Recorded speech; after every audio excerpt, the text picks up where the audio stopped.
President Nixon used France's day of mourning as an opportunity to launch a diplomatic offensive and to win the hearts and minds of the French people and to try to repair the shattered remnants of European-American relations. Twice, to the horror of his bodyguard, he went walkabout in the streets of Paris. And he also had formal talks with 5 European leaders, including Mr. Wilson. They met in the library of the American residence, and before the doors were closed to cameramen, they discussed the problems of fighting elections and the influence of the press and television. Then they turned to the problems of the Middle East and the international oil crisis.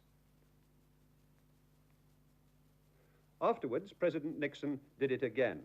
He took Mr. Wilson by the arm and walked him back to the British ambassador's residence next door.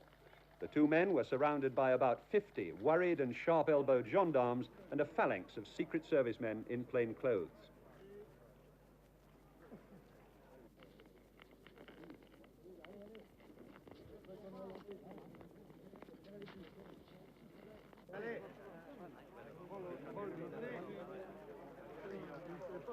Then Mr. Nixon turned his attention to the crowd across the road.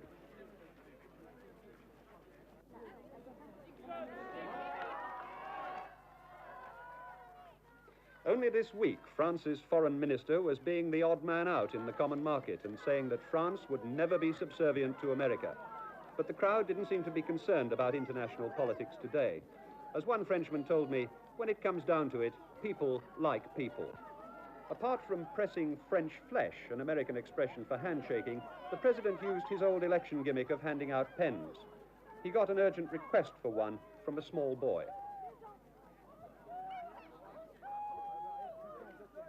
The request was passed on to the Secret Service, who quickly produced the goods.